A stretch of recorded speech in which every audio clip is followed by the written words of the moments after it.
Hello guys, Long Wanderer here again. This is just a quick update. So this is part 2 of the JP Peltonen M95 Sissipuuko modding. So if you're not too sure what I'm on about, just jump to the first video and I'll explain what I'm going to do, what I am doing, sorry, and why. Okay, so it's my journey into modifying the horrendous rubber handle on the JP Peltonen and how I'm going to get it off and what I use to get it off and things like that. So it's not going to be a step-by-step video. Well, it is, but it isn't. So you're not going to show me. I'm not going to show you. Can't get my words right today. I'm not going to show you guys or bore you about using different tools and things like that. So I'm just going to show you, take you in different stages. So as I said from part 1, step 1 was to remove the handle. Now before you show you the blade, this was the handle of the JP Peltonen. If you've not seen the first video, you'll probably say, well, that doesn't look like the handle of the JP Peltonen N95 because it hasn't got the ribs. But in the first video I explained that I actually took the ribs off and still wasn't 100% happy with it because I don't like plastic or rubber handles. Difficulty wise, I'd probably say this was probably about maybe a 7 out of 10 to get off. It was quite difficult to get off. It was really overmolded to the handle, and the first bit it's quite easy to get off, but as you get to the thicker part, and because of the shape, and obviously because they've put rubber, like a rubber plug, rubber bung inside there to shape it inside the lanyard hole, which I'm probably not going to show you. I don't know if you can see it. Right, so you see there, so that's like that's was inside the lanyard. Okay, so they drill all through the steel and obviously straight through the rubber as well, and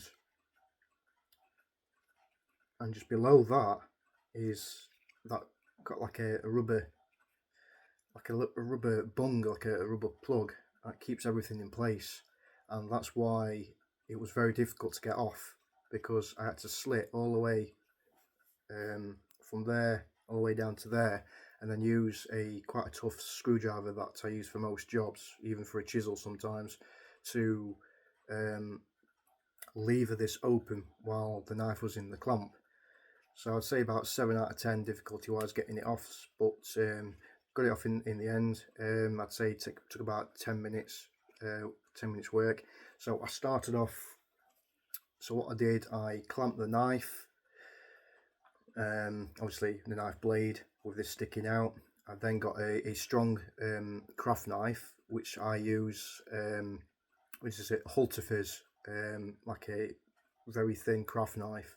It's very sharp and very strong, and I slit the rubber from the handle about a third of the way, about there, and then I scored it as deep as I could all the way along to the rest. So this bit was open, but this bit I couldn't open because of all the reinforcements that they put into the rubber that really overmolded the tang, keeping it in, especially that rubber bung as well.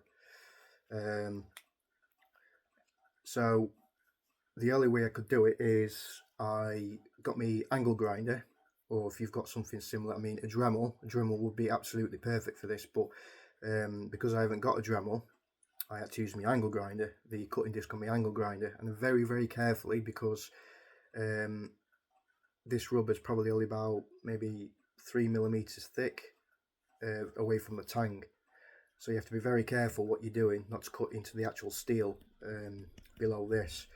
So I followed the score mark from the knife with the angle grinder, and then just carried on going all the way around there, and then use me heavy duty screwdriver, or you can use anything, maybe a chisel that you've got, and then just go down and just give it just lever it a little bit to open this whole thing up wider. This bit you'll find, if you want to do the modifications like me, is going to be the most difficult bit to get the handle off. It's really thick here, really thick rubber, and it's really hard to get the knife in and to prise it open. But anyway, that's what it looks like. Very, very strong rubber, very tough rubber, very thick. And a shocker for me was what's underneath it. I've not seen too many videos or any videos at all apart from Joe X's showing the tang once he's destroyed the knife. Well, I've not seen any anyway. But this is the JP Peltonen M95 Sissipuuko tang in the handle. This is what's behind the rubber. So if you don't know what it's looked like, you've never seen it before, this is what it looks like. Obviously, you can see all the scratches on the blade. That's from me with the screwdriver trying to get it off. But nobody's going to see the scratches anyway. And the scratches, they're only superficial anyway. It's not like it's going to do any damage to the steel. It's only scratches. And I can sand them out if need be. It's not a problem. But this was the shocker, because although they state it's a full tang, I suppose it is in a way. So again, they're not really lying, but look at the size of the tang compared to the blade. So you've got a wide blade here, and then you've got a kind of a skinny tang, skinny full tang here. And it's so narrow, it's almost like a stick tang, although it is technically still classed as a full tang because it does follow the blade all the way down here, and it doesn't narrow down to a stick tang. It still retains some thickness here. You can see the palm swell here where the guard is. You can see the massive lanyard hole there. So although it technically is full tang, it's a lot narrower than I originally thought it was going to be, because it's the first time I've ever seen a tang of the Sissipuuko M95. So I'll have to have a rethink now on what to do. If the tang was a bit wider, saying the same width as the actual blade, I was going to just drill holes through here, stick some pins in, and put some black scales on it. But now things have changed a little bit, because the tang is very narrow. It still retains the same thickness, so what, about 4mm thickness, but it's now got a very narrow tang, which is a bit of a problem, because if you want to put some handle scales on it like a sandwich and put pins in it, as you normally do, as I normally do, the handle's going to be very, very thin, and when you come to sand it all off and shape it, you're going to end up with a very thin handle.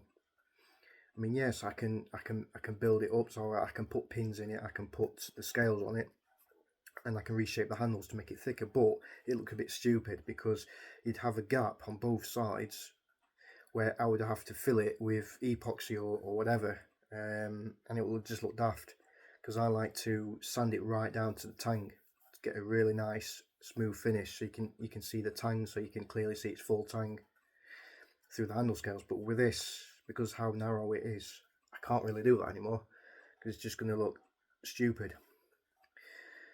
So I'm going to have to go away and have a rethink, or maybe you want to put some comments down below this video of what you would do, and as soon as I come up with a solution, then I will do a part 3. But for now, I'll have to go away and have a rethink, because what I originally was going to do, I can't do now. So I mean, although I didn't want to do it, the worst comes to the worst is to grind this down a bit more and actually have it as a stick tang. I don't know yet. I suppose if that palm swell wasn't there, I could quite easily do, if it was straight like this side, I could quite easily grind it down and then reshape it all and have it as a stick tang, like a puuko, traditional puuko. But again, you know, it's because of that palm swell there, the stick tang's never going to be central. It's always going to be slightly off, which for me is not good enough. There might be enough material, I'm not too sure, but it'd be quite a thin stick tang. It'd still be strong because it's 4mm thick, but I think that's the other way. The other way I'm going to sort this out is probably make it into, grind all this flat and make it into a stick tang. I think that's the other way forward now. But it's a shame that I can't do what I was originally going to do with it, but I'll make it look good as I can. But yeah, that's problem number one. There's always problems when you're making modifications to knives, and that's problem number one. You're always going to find problems to make it your own knife. But yeah, problem number one, and I'll let you know in part 3 what I decide to do, put on the handle. Okay, so thanks for watching, and hopefully you enjoy this video and actually look, probably first time, look at the tang of a JP Pelton M95. So thanks for watching. I'll let you know in part 3 what I decide to do. Bye bye for now.